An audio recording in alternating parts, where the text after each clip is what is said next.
Selamat siang menjelang sore teman-teman. Sekarang kita bakal bahas UTUL UGM ekonomi tahun 2019. Ada beberapa hal yang perlu kita ketahui ya gitu.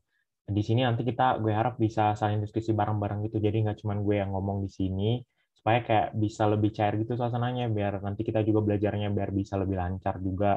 Nah, disclaimer sedikit, di soal kali ini aku nge-skip dulu akuntansi. Kenapa? Karena aku juga masih baru banget belajar akuntansi. Jadi sebelumnya juga aku SMA-nya IPA, jadi kayak masih baru lah di ekonomi ini. Tapi untuk akuntansi kayaknya belum dulu lah gitu. Aku belum berani untuk ngambil gitu. Nah, kalau ekonomi bisa kita bahas gitu. Oke, gimana nih teman-teman? Udah bisa kita mulai nggak nih? Langsung. Oke, nanti gue pertama share soalnya, baru gue kasih waktu sekitar 1 menit, baru teman-teman kasih tahu jawabannya A, B, C, atau pilihannya gitu di kolom chat, atau bisa langsung on mic. Oke, ini kita mulai dari soal pertama.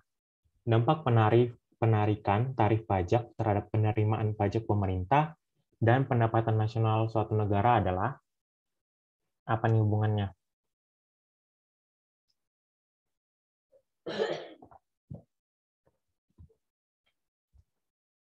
Aku kasih waktu 1 detik ya, 1 menit ya teman-teman.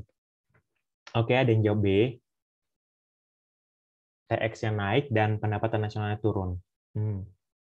Oke, yang lain gimana nih? Masih 2 orang ya? Oke, makin ramai jawab B.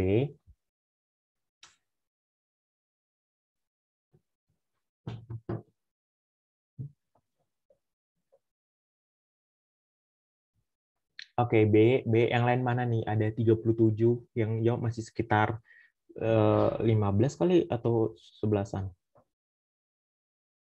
Oke, B.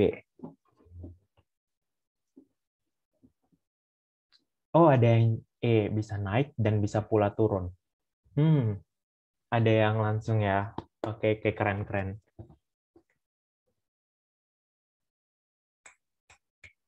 Yang lain gimana nih? Udah mulai nih.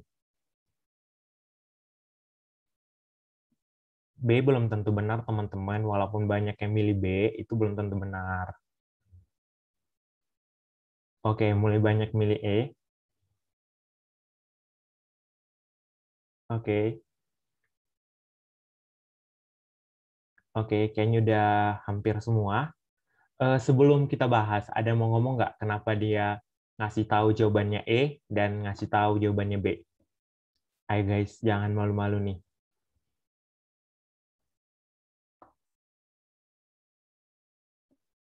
Apalagi yang dari E nih. Permisi Kak, aku boleh nggak jawab? Tadi aku jawabnya yang B. Oke, yang B. Kan dampak penaikan tarif pajak terhadap penerimaan pajak pemerintah, itu dia tuh pajak pemerintahnya akan naik karena apa? Kan penaikan tarif pajak itu tentunya akan menambah kas ya buat pemerintahnya. Dan pendapatan nasional itu akan turun karena jika terjadi kenaikan pajak atau pemerintah menaikkan tarif pajak, maka konsumsi masyarakat itu akan semakin sedikit karena apa? Uangnya diambil oleh pemerintah. Jadi pendapatan nasionalnya juga akan turun gitu Kak. Makasih Kak, maaf kalau salah. Oke. Ini yang B. Yang B udah ngasih tahu kenapa alasannya. Yang E ada yang mau nyanggah, kenapa? Gitu. Pendapatan nasionalnya bisa naik dan bisa pula turun gitu kan. Berarti nggak fix gitu. Yang E ada nggak nih mau ngasih tahu jawabannya? Ayo guys, gak usah takut guys, sumpah. Ini gue nggak lanjut loh, sumpah. Serius.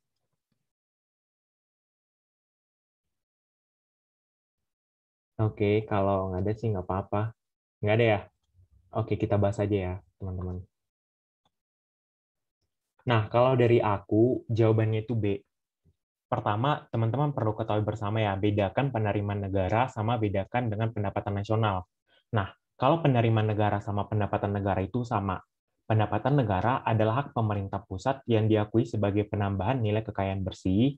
Pendapatan negara terdiri atas penerimaan perpajakan, penerimaan negara bukan pajak, dan penerimaan hibah. Nah, kalau pendapatan nasional, sepintas memang sama ya, pendapatan sama penerimaan. Tapi kalau di nasional itu udah beda, itu jumlah pendapatan yang diterima oleh seluruh rumah tangga keluarga di suatu negara dari penyerahan faktor-faktor produksi dalam satu periode waktu tertentu. Nah, ada kata kunci yang perlu kita highlight bersama di sini. Yang pertama, kalau di penerimaan negara, yang kita lihat di sini adalah pemerintah. Sedangkan kalau di pendapatan nasional, fokus utamanya itu rumah tangga. Nah, kalau pendapatan nasional, kan ada 3 tuh yang penghitungan, yang ada pakai WRP, WRIP, ada yang pakai CIKS, dan ada juga pakai penambahan nilai tambah gitu kan. Di sini nggak ada satupun poin tentang pajak gitu. Nah, sedangkan kalau di sini dia masuk karena penerimaan negara kita ya salah satunya ada pajak, ada non pajak dan ada hibah. Nah, jadi pas banget yang dijelasin teman tadi, ketika pemerintah menaikkan TX, oke, menaikkan pajak, bentar, ini salah. Ketika si pemerintahnya menaikkan pajak, pastinya penerimaan negara kita atau tadi buat di sini TX bakal meningkat gitu. Nah, kalau pendapatan nasionalnya gimana? Dia bakal menurun. Kenapa? Biasanya kalau pendapatan nasional itu atau pendapatan nasional keseimbangan itu kita pakai rumusnya gini. Y sama dengan C tambah I tambah Y tambah I tambah G. Ini adalah pendapatan nasional keseimbangan 3 sektor. Kalau misalnya kita naikin pajak, uang itu kan bakal keserap ke pemerintah dan si masyarakat pun rasa konsumsinya bakal menurun gitu. Ketika C-nya ini menurun, diasumsikan G di sini stagnan, tidak bergerak gitu kan. Y-nya di sini bakal nurun gitu. Jadi kalau yang E gimana nih? Udah paham gitu atau mau masih ragu?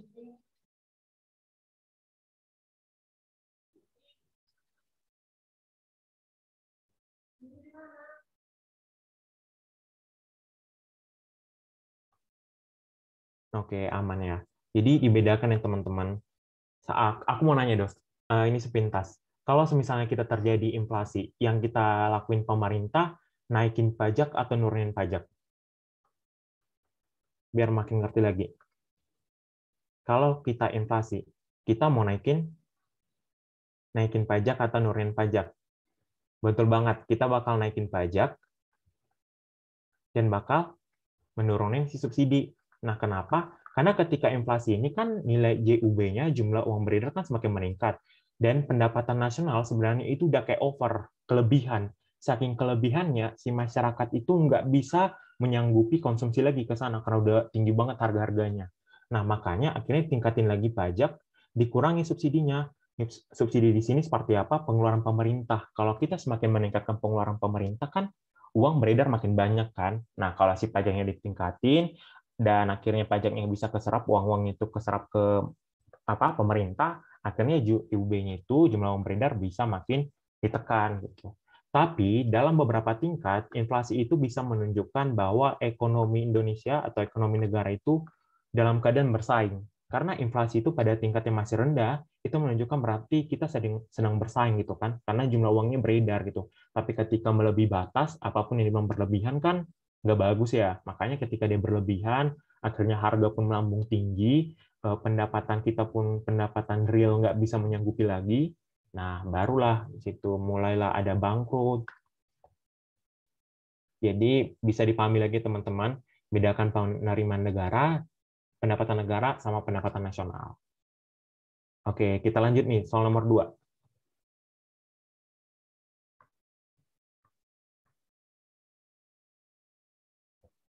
Dalam bingkai sistem koordinat, di mana sumbu tegaknya itu menunjukkan harga per unit, dan sumbu datarnya itu menunjukkan jumlah barang. Kenaikan permintaan dicerminkan oleh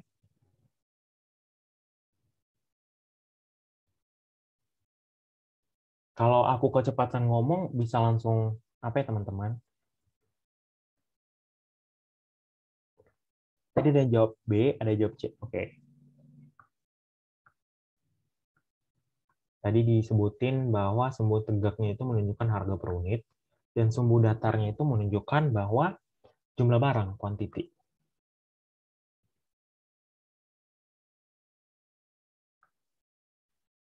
Kenaikan permintaan dicerminkan.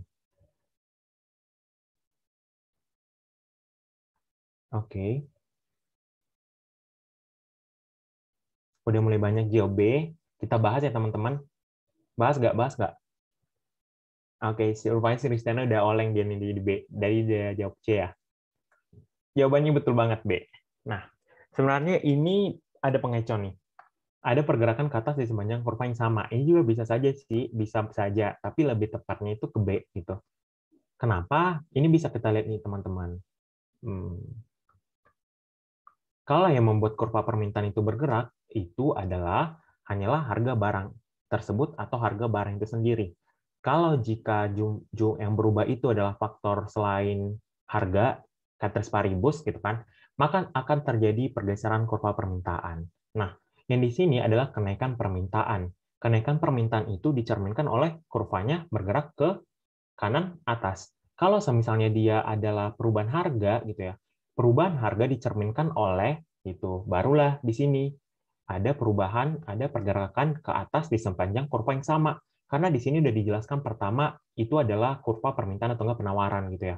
Permintaan dan penawaran pastinya sama gitu kan, kalau selain harga pasti dia bakal bergerak gitu ya, bergeser antara ke kanan atau ke kiri. Jadi kalau di sini sudah disebutin kenaikan permintaan, kita langsung fokus aja mau dia ke atas atau enggak ke bawah gitu. Nah, karena dia permintaan dan lagi naik gitu kan, berarti dia pergeseran kurva permintaan kanan atas. Itu. Sampai sini ada pertanyaan teman-teman?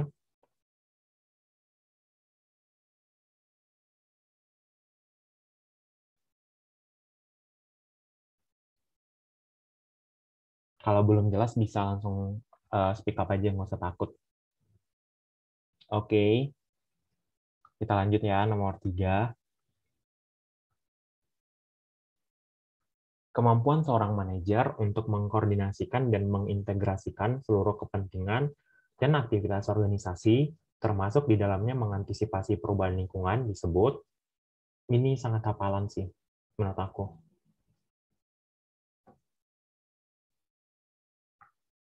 Ada B, ada C. Oh, ada A, oke.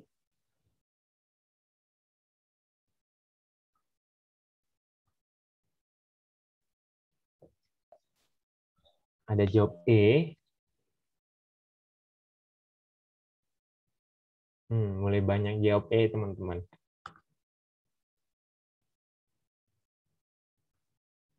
Oke. Aku E.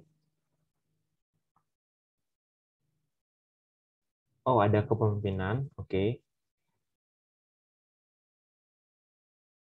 Oh, mulai oleng ya, teman-teman. Ini sebenarnya tuh kalau kita based on langsung meaning gitu ya, langsung mengartikan kasar gitu, bisa rancu banget sih jawabannya gitu.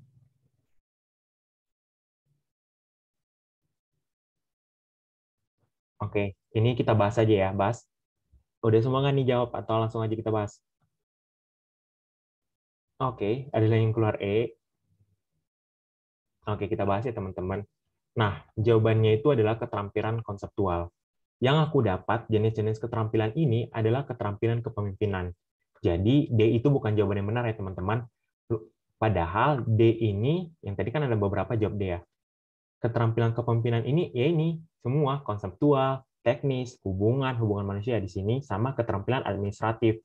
Nah, keterampilan koordinatif ini, aku cari di beberapa sumber itu nggak ada menyebutkan. Yang ada itu cuma konseptual, teknis, teknikal, hubungan manusia, sama keterampilan administratif. Kita beda satu-satu, konseptual, konsep gitu ya. Berarti kita mengkoordinasikan serta mengintegrasikan semua kepentingan dan aktivitas organisasi. Konsep itu kan seperti rancangannya. Jadi di situ kita dituntut untuk gimana kita mengorganisasiin dengan rancangan kita itu biar kepentingan dalam aktivitas organisasi itu bisa sejalan lah gitu. Ini kan manajerial lah. Kalau teknis ini biasanya menggunakan ide, kreativitas, pikiran dalam waktu yang sama gitu ya. Ini kayak di teknikalnya gitu ya, gimana kita ngelakuinnya gitu. Kalau hubungan manusia sebenarnya dari sini juga udah nampak sih suatu kemampuan untuk membangun komunikasi, salah satu contohnya hubungan antar manusia yang dapat bermanfaat satu sama lain gitu. Nah, kalau administratif ini itu seperti keseluruhan. Nah, yang berkaitan dengan perencanaan, pengorganisasian, penyusunan kepegawaian dan pengawasan. Bayangin kalau manajerial itu nggak punya administrasi yang bagus gitu kan, pasti kan reward kan. Nah, keterampilan administratif ini melengkapilah ketiga-tiga hubungan yang ada di sini gitu teman-teman. Jadi kalau ada jawab keterampilan kepemimpinan, inilah yang semua ini, kepemimpinan. Aku ingatinnya teman-teman, kalau aku cepatan bisa langsung ngomong ya, tuh usah takut. Gimana, udah jelas nggak ini nomor 3? Oke, kita lanjut nomor 4. Proses manajerial, di mana seorang manajer perusahaan memastikan bahwa aktivitas dan capaian perusahaan telah sesuai dengan yang direncanakan. Memastikan ya teman-teman, memastikan bahwa aktivitas itu berjalan dengan yang direncanakan lah gitu. Oke, pada jawab E.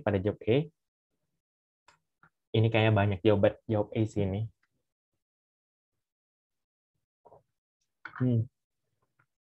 Si Sarah langsung jawab bahasa Inggrisnya. Oke, kita bahas aja ya, karena udah banyak jawab E. Karena aku hapus ini dulu semua. Iya, jawabannya itu E. Beberapa proses-proses yang perlu kita perhatiin bersama. Pertama, dimulai pasti dengan perencanaan. Perencanaan yang matang diharapkan bisa menghasilkan hasil yang baik juga gitu kan. Perencanaan itu memberikan kepada organisasi tujuan-tujuan dan menetapkan prosedur terbaik untuk dapat mencapai tujuan tersebut. Nah, dilanjutkan dengan pengorganisasian atau organizing, menciptakan struktur formal di mana pekerjaan akan ditetapkan, dibagi, serta dikoordinasiin. Yang pertama kan kita udah buat prosedur nih, gini-gini biar kita mencapai tujuannya. Nah, akhirnya yang orang-orang ini kan dibagi nih, lu ngerjain ini, lu ngerjain ini, lu ngerjain ini, kita semua sejalan, biar apa perencanaan di awal itu bisa berhasil. Nah, pada saat itu udah dibagi tugasnya udah kita bagi grand design-nya udah, sekarang pada saat di hari itu, pada saat pengerjaannya, perlulah pengarahan atau actuating, di mana kita menggerakkan atau mengerahkan para anggota organisasi untuk bergerak dalam mencapai tujuan yang telah ditetapkan. Jadi pada saat kerja perlu juga diarahin biar gimana, biar tetap dia kendali sesuai grand design yang pertama di perencanaan.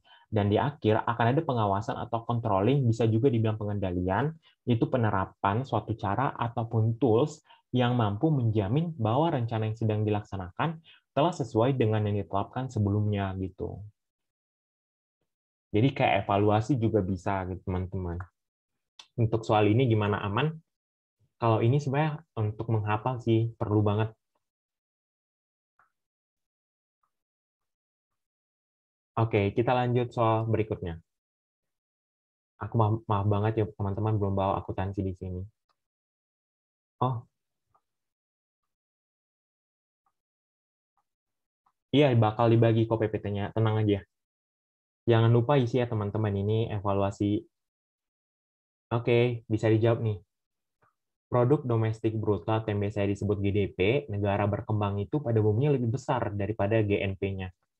Nah, sebab nilai produksi warga negara di luar negeri itu lebih kecil daripada nilai produksi warga negara asing di negerinya.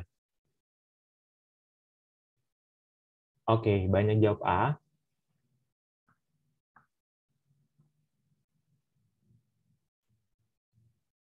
Oke, pada jawab A semua. Teman-teman kalau ada yang nggak paham, nggak apa-apa kalau dibilang kamu masih bingung gitu kan. Kayaknya pada pinter-pinter semua ini ya, amin lah, biar bisa masuk UGM semua. Oke, ada yang mau ngomong nggak nih? Mau gue jelasin kenapa dia jawab A, biar sebelum aku bahas.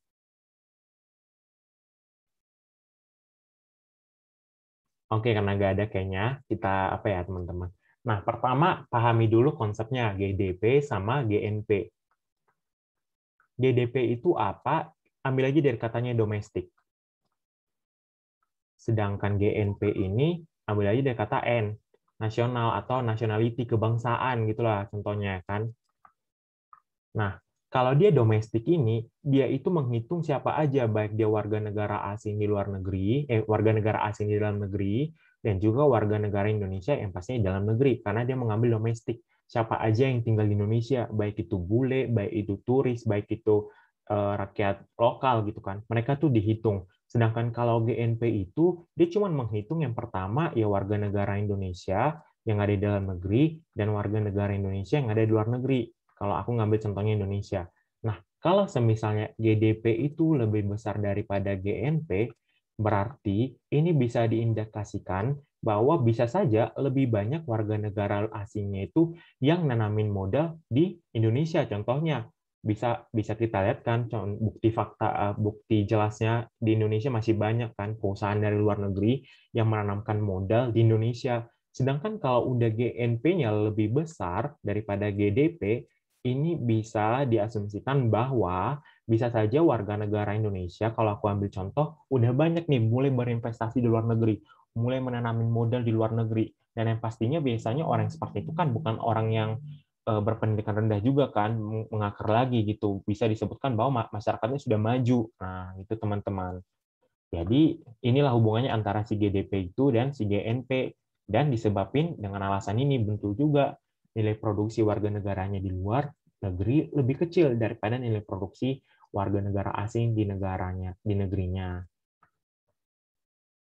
Nah, bisa dilihat dari sini nih. Negara berkembang, GDP-nya itu lebih besar daripada GNP itu benar, sebab nilai produksi warga negara di luar negeri lebih kecil daripada nilai produksi warga negara asing di negerinya, itu juga benar. GNP yang lebih besar itu menunjukkan kemampuan masyarakat umum untuk berinvestasi di luar negeri. GDP lebih besar bisa saja mengasumsikan lebih banyak pihak asing yang menanam modal di negeri ini. Kalau lebih banyak pihak asing, berarti nilai produksi pihak asing kan yang lebih tinggi, gitu teman-teman. Sampai saat ini ada yang kurang paham atau udah jelas?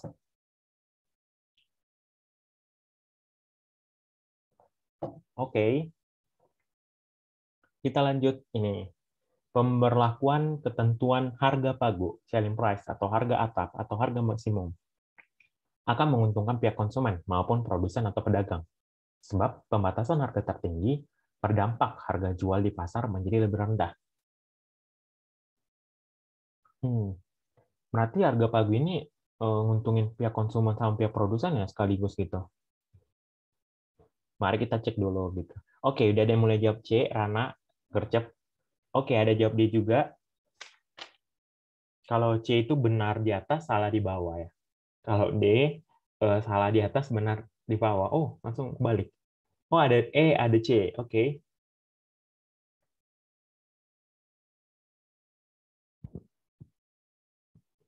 Kayaknya lumayan banyak ya.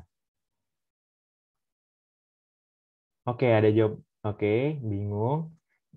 Santai guys, kalau bingung, itu justru kenapa kita di sini, Zoom.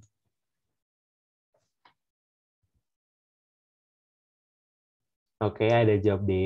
Kayaknya banyak kan D ya ditimbang C.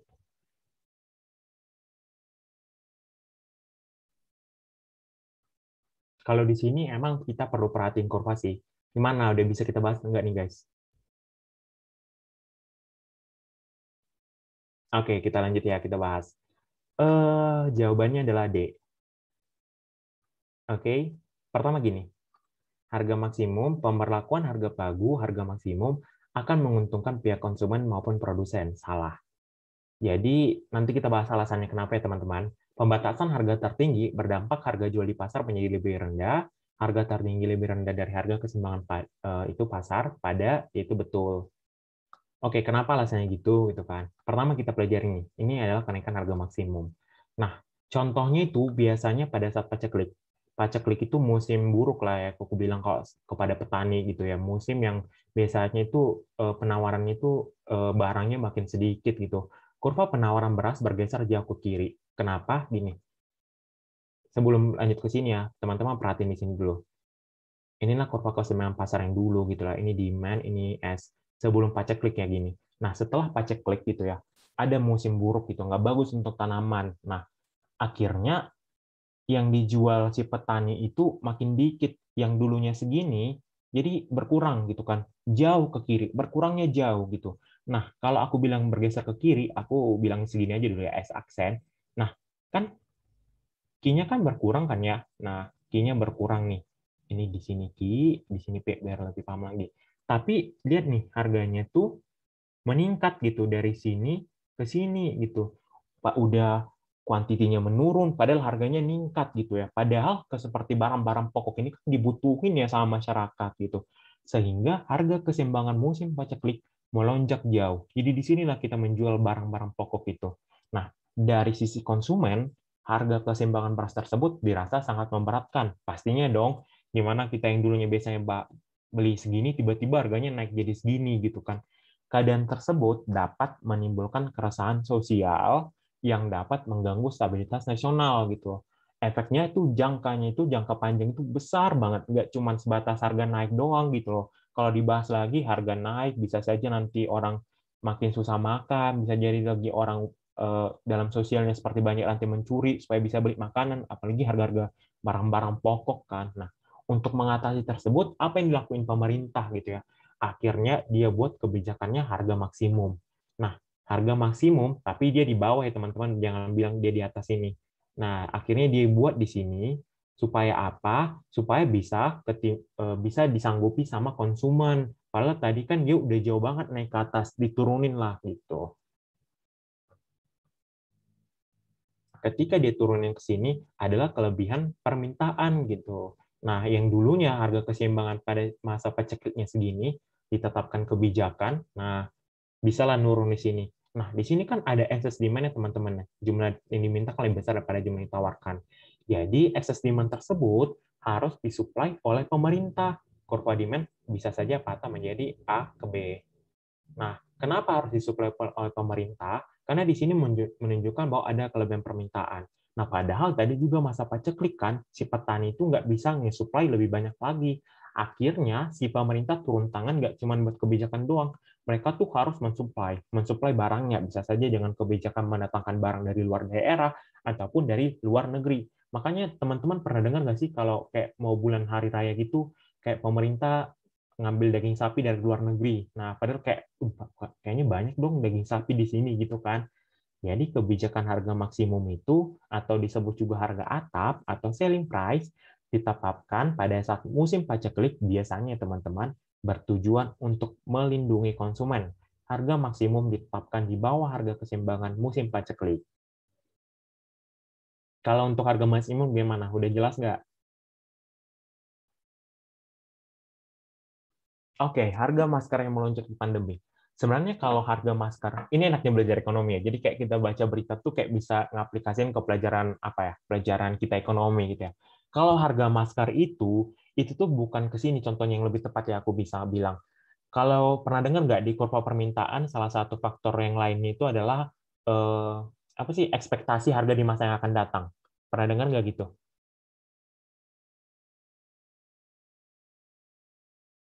Salah satu faktor A gitu. Itulah salah satu contoh kenapa bisa ada panic buying gitu loh. Ekspektasi pada saat corona udah datang ke Indonesia, si masyarakat berekspektasi bahwa nanti, wih, nggak bisa keluar lagi gitu kan karena sering lihat TV katanya kayak dikurung di rumah gitu kan. Akhirnya mereka pun ngebeli, tiba-tiba ngebeli langsung langsung ngebeli ngeborong lah ya, ngeborong toko beli masker, beli hand sanitizer gitu di awal-awal. Nah, padahal si konsumsinya kan meningkat lebih ya. Nah, di lain sisi si produsen nggak langsung bisa tanggap menyanggupi permintaan yang semakin naik. Nah, karena itu harganya pun meningkat tinggi karena permintaannya makin banyak. Dan di satu sisi si kuantitinya itu makin nurun kan gitu. Jadi lebih cocok ke situ topiknya. Tapi bisa saja pemerintah menetapkan di sini harga maksimum dengan cara apa? Betul yang tadi kita bilang itu ada kelebihan permintaan. Akhirnya disuplai oleh pemerintah. Akhirnya pemerintah turun tangan, misalnya mendatangkan masker gitu. Bukan cenderung ngerugiin produsen sih. Di satu sisi, pemerintah itu nggak mungkin semata-mata langsung menguntungkan di satu pihak. Pemerintah yang baik haruslah membuat kebijakan yang berpihak kepada dua pihak, yang bisalah seimbang gitu loh. Nah, kalau karena ekonomi ini dalam jangka panjang ini sangat rumit gitu ya aku bilang, jadi nggak langsung ngebilang ngerugiin produsen. Karena apa? Dia ada disuplai oleh pemerintah. Disuplai oleh pemerintah ini bisa banyak jenis, nggak cuma mendatangkan barang dari luar negeri doang gitu lah teman-teman. Jadi di satu sisi berakar lagi nanti itu dibahas ke kebijakan pemerintah yang ada gitu loh. Tapi kalau dilihat dari kasarnya sih sebenarnya iya, karena paceklik ini yang merugiin itu kan sebenarnya adalah produsen gitu loh.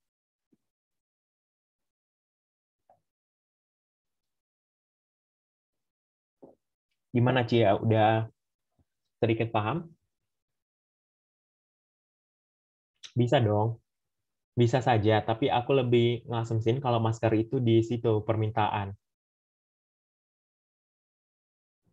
Karena biasanya kalau aku cek di berita itu, yang biasanya untuk harga maksimum itu, biasanya dia pada saat hari raya, musim paceklik gitu.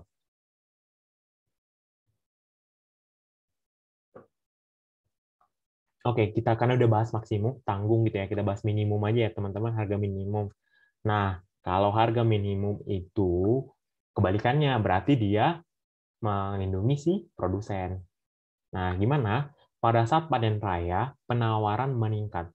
Kurva penawaran beras bergeser ke kanan bawah, sehingga harga keseimbangan panen raya merosot jauh. Ingat, fokus kita di sini panen raya, teman-teman. Cuman panen, gitu. Nggak ada di si konsumen, masih kita fokusin ke sini. Kita bahas mulai dari keseimbangan yang pertama, gitu ya. Ini keseimbangan di awal. Nah, ini si demand, ini si supply. Nah, panen raya. Kalau panen berarti kuantitinya makin banyak, gitu ya. Berarti iya, di pasar oligopoli, teman-teman. Makin banyak kan, kalau panen kan berarti kuantitinya makin banyak. Berarti kurva penawaran beras bergeser ke kanan bawah. Aku bisa bilang di sini aja lah, nggak usah jauh-jauh. Nah, tadi kan meningkat ya, di satunya ke sini, meningkat ke dua ke sini. Ini diakibatkan karena panen. Padahal di satu sisi, P-nya itu nurun karena keadaan bergeser kurva itu. Nah, karena permintaan berasnya inelastis, maka TR akan turun. Nah, teman-teman udah pernah bahas inelastis kan? Inelastis, elastis. Nah, salah satu contoh barang-barang inelastis itu adalah barang-barang berkebutuhan pokok karena itu kaku gitu, nggak langsung cepat ditanggapi. Nah, kalau dia inelastis, maka TR akan turun kalau ada perubahan harga gitu kan, keseimbangan panen raya merosot jauh. Nah, petani tidak lagi mau menanam padi sehingga dapat mengganggu ketersediaan pangan secara nasional. Akhirnya pemerintah menetapkan kebijakan harga minimum. Karena pasti dong kayak rugi gue ngejual harga ke sini. Udah deh nggak usah produksi padi lah gitu. Ladangnya tutup aja, ganti sama yang lain atau dijual gitu. Padahal pokok barang pokok ini kan entitas yang penting banget untuk sebuah keseimbangan suatu negara gitu kan. Akhirnya pemerintah turun tangan, dia buatlah kebijakan harga minimum yang dulunya di sini harga keseimbangan panen raya itu segini, akhirnya ditetapin lah di sini biar melindungi si produsen itu. Nah, excess supply ada sini. Oh, bentar ya, aku jelasin dulu ya, teman-teman. Nah, ini ada excess supply atau kelebihan jumlah yang ditawarkan. Nah, kemana nih yang lebih nih padinya, kemana nih yang lebih barang-barangnya gitu kan. Akhirnya dibelilah oleh pemerintah. Biasanya yang mengatur ini ada Bulog. Jadi dibelilah gitu kan, atau disimpan, atau diolah menjadi produk yang lain gitu. Daripada kebuang gitu kan. Nah, kurva demand-nya pun menjadi patah DAB. Jadi kebijakan minimum itu disebut juga dengan harga dasar atau floor price atau harga lantai, ditetapkan pada saat panen raya bertujuan untuk melindungi petani. Harga minimum ditetapkan di atas harga keseimbangan panen raya. Panen raya tuh gimana ya, Kak? Panen kalau biasanya tuh kayak panen besar-besaran gitu loh, teman-teman. Biasanya kalau di kampung-kampung tuh kayak semua masyarakatnya tuh kayak sama-sama gotong royong gitu loh. Panen besar-besaran gitu. Hmm,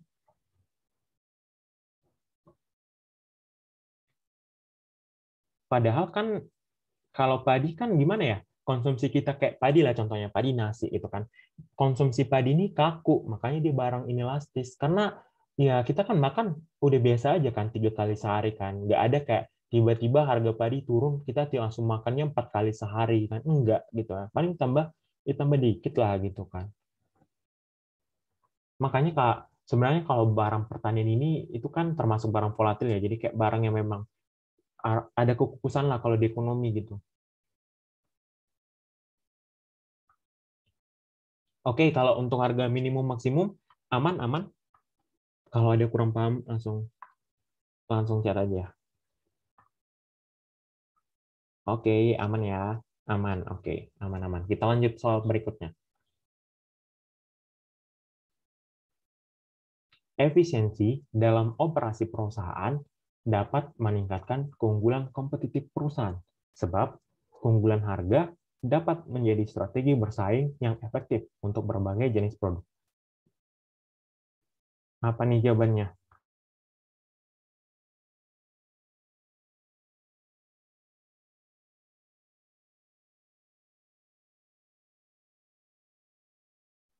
Yang di atas itu bahas efisiensi ya. Efisiensi dalam operasi perusahaan katanya bisa meningkatkan keunggulan kompetitif perusahaan.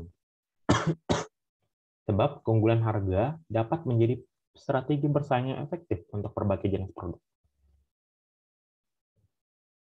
Oke, pada jawab B. B semua. Oke, kita bahas aja kali ya. Jawabannya tepat. B. Nah, di atas itu bahas efisiensi. Biasanya efisiensi itu dia berhubungan banget sama efisiensi waktu. Padahal di bawah ada bahas keunggulan harga. Udah beda dong gitu kan. Nggak berhubungan pastinya gitu. Maaf tulisanku jelek ya teman-teman.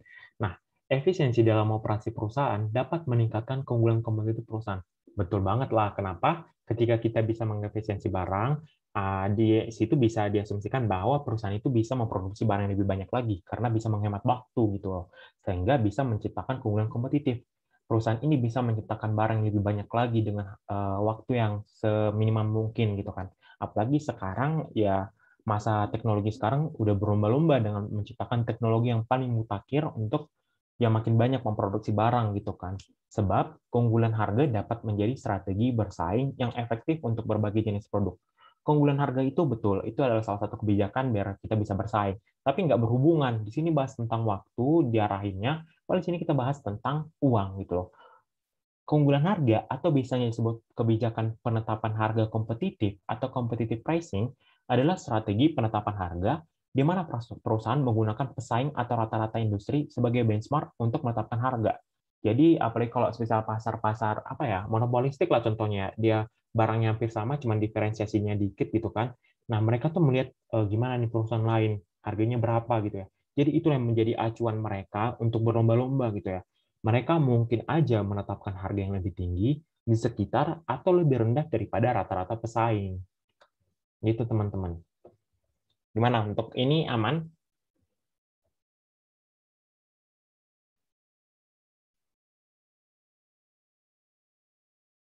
Oke, aman, aman. Oke, kita lanjut soal berikutnya. Pemberian kewenangan untuk membuat keputusan kepada karyawan dapat meningkatkan motivasi kerja karyawan. Sebab secara umum kewenangan dalam membuat keputusan diinginkan oleh semua karyawan. Pemberian kewenangan nih untuk membuat keputusan kepada karyawan. Katanya itu bisa meningkatkan motivasi kerja. Karena biasanya kewenangan itu biasanya keputusan yang diingin oleh semua karyawan gitu ya. Menurut teman-teman apa nih jawabannya?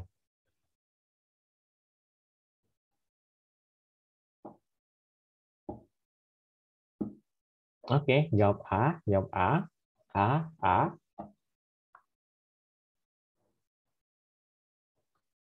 Oke, karena semua pada jawab A, nggak ada belum ada terlihat jawaban yang beda, langsung aja aku bahas. Iya, betul banget jawabannya A.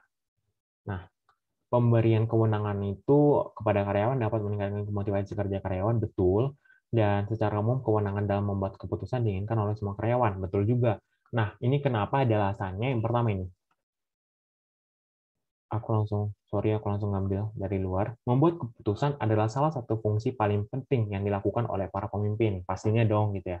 Nah, tipe-tipe pemimpin ini dibedakan lagi. Ada kepemimpinan partisipatif, yaitu melibatkan usaha-usaha manajer untuk mendorong dan memudahkan partisipasi orang lain dalam pengambilan keputusan yang penting. Jadi dari kata partisipatif, mereka membuka, ayo kita di sini berdiskusi, ayo di sini kita apa keputusan yang kita buat bersama-sama.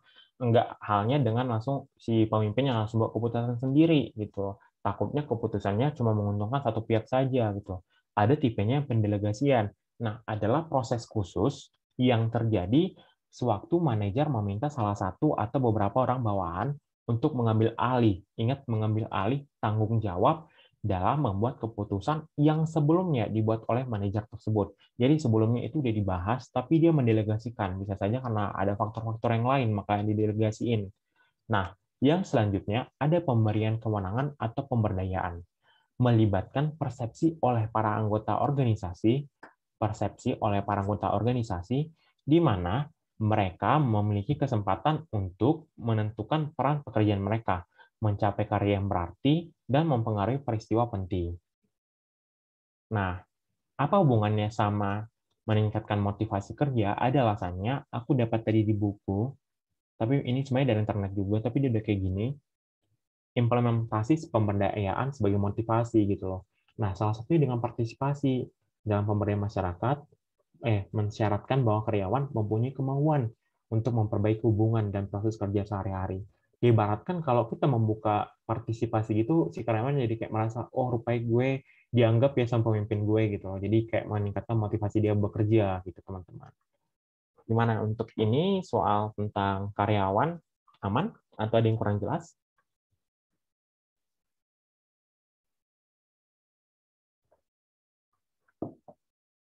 Oke, Dania aman. Yang lain gimana nih, guys? Aman, aman. Paham?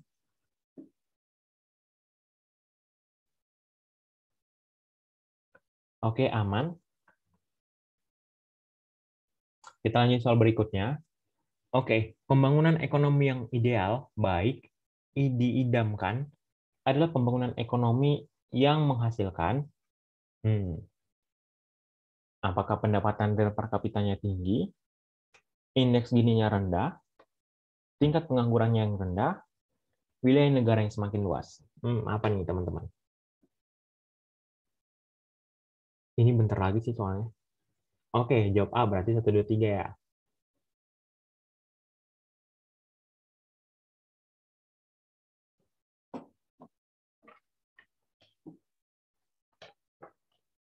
Oke, A.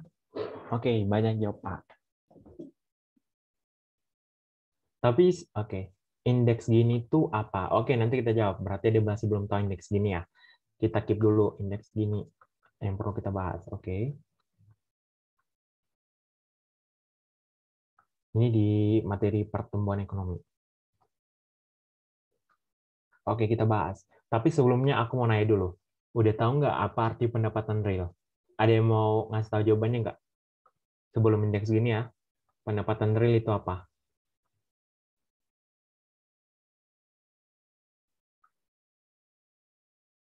Ayo. Oke, pendapatan yang sudah dikurangi inflasi. Ada dipengaruhi inflasi.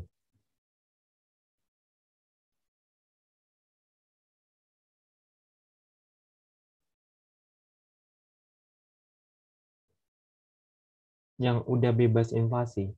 Nah, sebenarnya pendapatan real itu, kalau kita bahasnya pendapatan nasional real, yang pertama itu, nah betul banget Daniel, yang pakai harga tahun dasar. Kita bahas pendapatan nasional real ya teman-teman. Nah, kalau dia pendapatan nasional real, bedanya sama pendapatan yang nominal, nah kalau yang real ini, dia itu udah pakai harga tahun dasar. Ada tahun dasarnya. Contohnya, dia tuh misalnya kita menghitung 2016 sama 2017 gitu ya. Nanti dia mengalihkan 2016 2017 dikali harga tahun dasar ya. Misalnya 2016 ya acukan tahun dasarnya gitu. Nah, kalau dia yang nominal, dia tuh cuma menghitung di tahun itu sendiri, nggak ada perbandingan. Dalam artian berarti kalau kita menghitung pertumbuhan ekonomi, nggak bisa dong menghitung yang harga nominal, karena dia nggak menentukan dasarnya. Sedangkan kalau kita yang udah pakai real, ada dasarnya, artinya kita tahu berapa perbedaannya, gitu kan. Nah, kalau dia yang pakai di pendapatan pribadi atau pendapatan masyarakat gitu ya, pendapatan real itu, itulah yang dipengaruhi oleh inflasi. Yang nominalnya itu nggak dipengaruhi oleh inflasi. Jadi kalau pendapatan nominal itu misalnya contohnya gini, aku punya uang 2 juta, berarti pendapatan nominalku itu 2 juta. Nah, aku punya uang 2 juta. Tahun lalu, aku bisa membelanjain 1 HP. Di tahun depannya, aku nggak bisa ngebelanjain HP itu lagi, karena HP-nya udah naik. Berarti pendapatan realnya menurun. Bisa dimengerti kan teman-teman, pendapatan masyarakat realnya?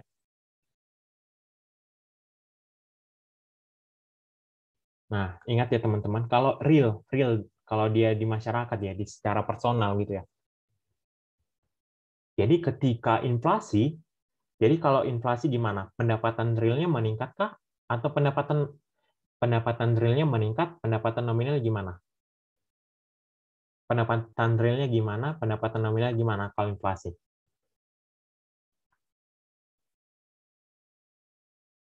Ayo, kalau inflasi nih, pendapatan real masyarakat ya, pendapatan real masyarakat.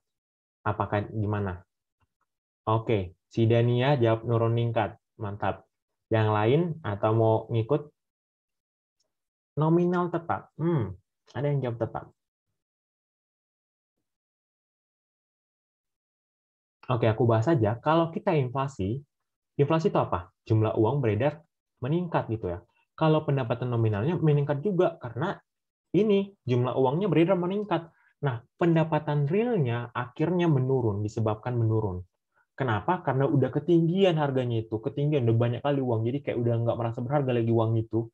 Jadi kayak ya udah pendapatan realnya pun menurun, kekuatan uangnya itu menurun, jadi nilai mata uangnya menurun juga gitu teman-teman. Nah, ada yang jawab tadi indeks Gini yang rendah. Indeks Gini ini aku kok jelek banget sih teman. Indeks Gini itu berhubungan besar dengan kurva Lorenz. Gimana itu? Gini. Nah, gini. Ini kurva Lorenz. Nah, ini yang garis lurus ini adalah garis sempurna. Nah, di sini ada nanti yang melengkung gini, melengkung gini. Yang melengkung ini adalah situasi pada saat itu, situasi negara yang nyatanya gitu ya. Yang garis lurus ini, inilah kayak bisa kita bilang acuan gitu loh. Jadi, semakin cembung atau semakin mendalam garisnya, berarti pendapatan nasionalnya ini makin timpang gitu ya. Cuman dikuasai satu orang kalau sampai di sini, masuk di titik ini. Tapi kalau dia semakin menghimpit ke garis ini, ke garis lurus ini, pendapatan nasionalnya itu makin merata. Jadi dia menunjukkan hubungan pendapatan nasional dengan kemerataannya pendapatan.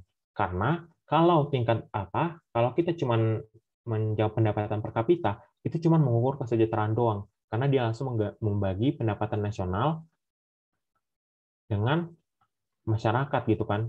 Kita kan nggak tahu ya merata nggak gitu. Nah kalau pakai kurva Lorenz bisa dilihat apakah dia merata atau enggak gitu. Indeks Gininya apa gitu ya? Indeks Gininya itu inilah jarak antara si lengkung itu luas ya teman-teman. Luas antara si lengkung kurva Lorenz teman-teman, ini ada kurva Lorenz ya. Yang lengkung ini dengan si garis lurus ini. Kalau dia mendekati 0, itu dia berarti semakin sempurna atau semakin merata. Kalau dia mendekati 1, itu dia semakin timpang. Oke? Gimana? Udah bisa, teman-teman?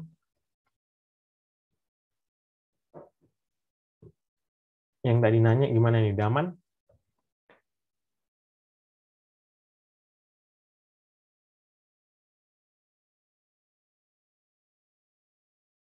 Kamu nanya lagi, tadi kalau inflasi pendapatan nasional naik atau turun? Nah, inflasi itu, pendapatan nasional itu sebenarnya naik. Melebihi batas sebenarnya, kayak berlebihan gitu ya. Pendapatan nasional kita naik gitu ya. Nah, kenapa naik gitu ya? Dari mana kita bisa ngebuktiin naik? Karena kalau terjadi inflasi, apa yang dilakuin? Pertama, kita meningkatkan pajak. Yang kedua, kita mengurangi subsidi atau pengeluaran pemerintah. Nah, kalau kita meningkatkan subsidi, pastinya pendapatan nasional kita akan meningkat. Ingat, beda lagi pendapatan nasional dengan penerimaan nasional atau penerimaan negara ya, teman-teman. Itu buktinya. Karena pajak ini bakal memasukkan uang ke pemerintah gitu ya. Akhirnya jumlah uang beredar itu bisa ditekan, menurun gitu. Nah, kalau deflasi gimana? Kalau deflasi, kelesuan ekonomi. Yang paling contoh nyatanya pada saat masa pandemi kemarin, tahun 2020, kuartal keempat, BPS menetapkan bahwa Indonesia deflasi gitu ya. Contohnya gimana? Teman-teman pada saat pandemi merasa nggak sih kayak makin malas belanja gitu loh? Nah, itu tuh terbaca oleh ekonomi gitu loh. Terbaca, oh rupanya Indonesia ini makin malas berekonomi gitu ya. Akhirnya bisa disebabkan deflasi. Apa yang kita lakukan? Kita harus menetapkan suntikan ekonomi yang banyak gitu ya. Kita harus menetapkan pengeluaran pemerintah, government expenditure yang biasanya menetapkan subsidi yang banyak gitu ya. Nah, dan mengurangi pajak gitu ya. Jangan lagi disusahi masyarakatnya gitu loh, jangan lagi disusahi produsennya. Nah, ketika teman-teman menciptakan subsidi, menambah subsidi pemerintahnya, subsidi ini besar ya, contohnya aku bisa bilang ngebantu masyarakat gitu loh, ngasih bansos gitu ya. bansos akhirnya dikasih, itu gunanya untuk apa? Biar mereka tuh terpacu gitu, terpancing untuk berekonomi gitu, karena udah punya uang, akhirnya mau berbelanja, tercatat loh oleh ekonomi bahwa oh mulai baik nih, ekonominya mulai makin bagus gitu loh. Nah, yang seperti bansos kemarin pun itu udah dihitung secara ekonomi, pas nggak nih perhitungannya, tapi karena ada korupsi akhirnya gagal tercapai kan gitu teman-teman. Untuk Tuh Fatih gimana? Udah paham? Jadi bedakan untuk pendapatan nasional dengan penerimaan negara sama penerimaan nasional, teman-teman. Oke, yang dipengaruhi inflasi itu adalah pendapatan personal real, pendapatan masyarakat real ya, bukan nasional ya, teman-teman.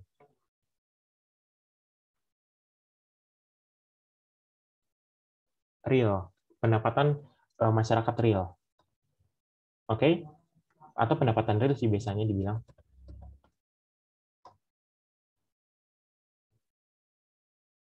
Karena biasanya kalau pendapatan nasional itu biasanya langsung disebutin dengan nama GDP. Gimana Cia, udah aman? Terjawab pertanyaannya?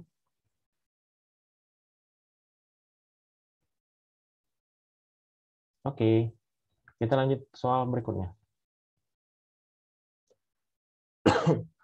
Dalam perhitungan pendapatan nasional, ada beberapa kegiatan yang nilai ekonominya tidak turut disertakan ke dalam perhitungan.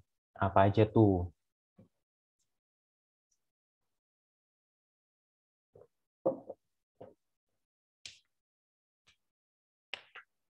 Apa aja yang nggak dihitung di pendapatan nasional? Apa aja ya? Jasa-jasa ibu rumah tangga, kehitung nggak ya? Gitu kan. Gaji intelijen atau mata-mata kehitung nggak ya? Gitu kan. A atau B? Hmm. Gaji-gaji para intelijen ya, bingung ya buatnya. Oke, banyak jawab B. A, aku B. Aku A, aku B. Oke. Mulai beragam, aku bahas aja langsung. Jawabannya itu B. Kenapa pada jawab A, gaji para intelijen atau mata-mata? Itu tetap dianggap loh teman-teman. Karena uangnya dari mana ngegaji mereka gitu kan. Jangan kira karena intelijen gitu ya, mata-mata jadi kayak nggak dianggap gitu. Tetap dianggap. Nah, jasa-jasa para ibu rumah tangga itu nggak dihitung gitu ya. Aku bingung sih di sini jasa apa sih ini tuh kan. Jasa itu kan nggak semuanya bisa dihitung secara nilai ekonomi gitu kan. Gaji para mata-mata pastinya ini salah, bisa dihitung ini. Perdagangan narkotika dan obat terlarang, ini nggak kehitung. Karena ini barang-barang ilegal. Perdagangan senjata dan alat-alat perang terhitung. Nah, kegiatan yang nggak dihitung itu apa aja? Yang pertama itu adalah kegiatan yang tidak legal atau ilegal atau dilarang. Yang kedua, kegiatan yang tidak dilaporkan. Pastinya kalau nggak dilapor ya nggak tercatat lah kan. Yang ketiga, kegiatan ekonomi yang tidak dipasarkan. Yang keempat, faktor yang mempengaruhi kesejahteraan manusia tetapi tidak termasuk dalam nilai output. Anak yang berkunjung ke rumah orang tuanya, misalnya rekreasi gitu tuh. Jadi itu nggak dihitung. Gimana teman-teman? Untuk ini aman? Oke, aman.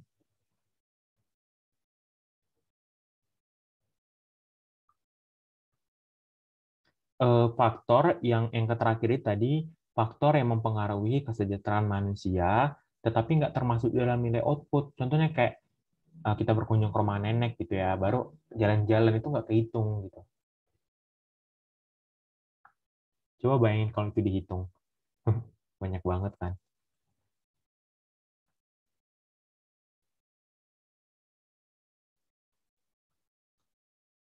Oke,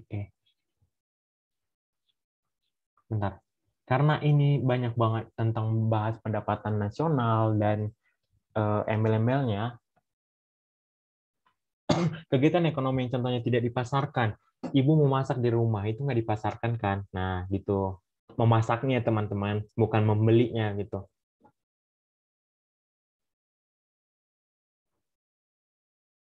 Kayak aku bagi makananku, aku masak nih, bagi makananku ke tetangga. Itu nggak dipasarkan kan gitu.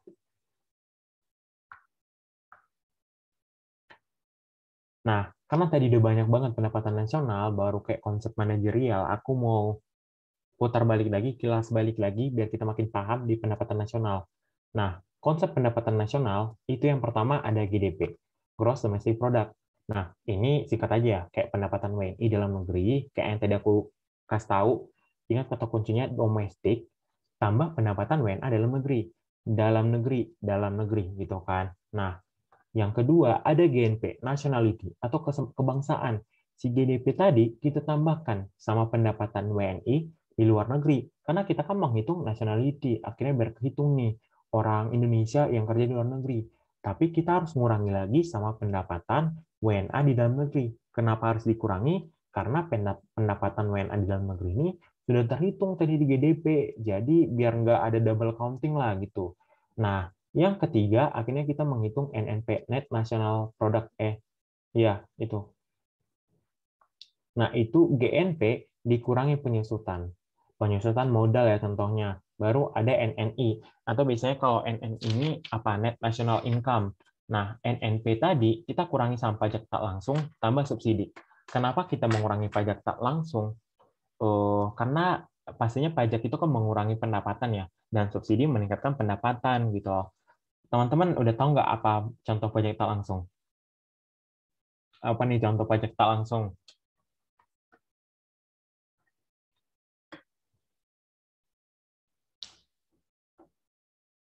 Ayo, ada yang PPN contohnya, iya pajak tak langsung PPN. Oke, kebanyakan bahas PPN ya. Ada PPN juga, baru ada bea untuk yang perdagangan internasional. BA-nya itu biasanya itu termasuk pajak tak langsung. Yang kedua ada subsidi. Nah, ini tuh menambahkan ya pastinya menambahkan income lah kan. Tuh. Nah, kita dilanjutkan lagi sama PI atau personal income. NNI tadi kita tambahkan transfer payment. Ayo, tahu nggak nih apa contohnya transfer payment? Karena siapa tahu di soal nggak disebutin transfer payment, tapi salah satu contoh transfer payment gitu kan.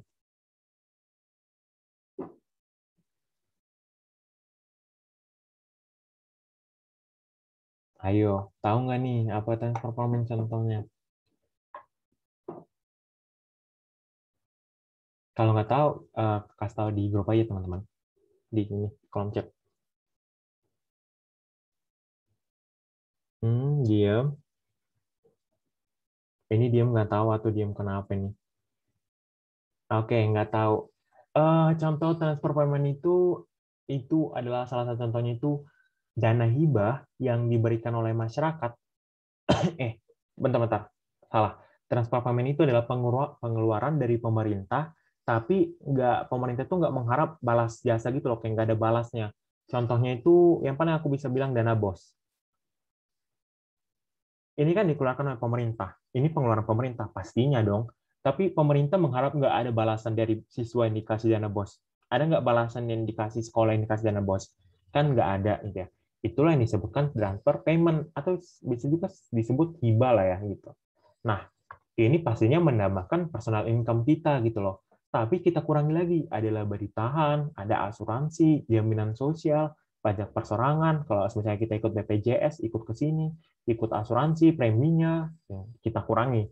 Nah, akhirnya sampailah kita di DI atau disposable income, yang benar-benar siap dibelanjakan. Tapi pada saat kita berbelanja, masih ada pajak kan? Nah, inilah kita kurangi dengan pajak langsung. Itu teman-teman. Makanya di DI ini tetap ada pajak langsung, karena ya pada saat kita berbelanja pun kita kan tetap bayar pajak kan, ada pajak gitu. Kayak ke restoran atau ke Indomaret itu kan ada pajaknya. Untuk konsep pendapatan, gimana? Aman nggak teman-teman? Konsepnya dulu. Oke, konsepnya lumayan aman. Sebenarnya kalau menghafal ke sini, pahami betul pertama konsepnya gitu ya, teman-teman.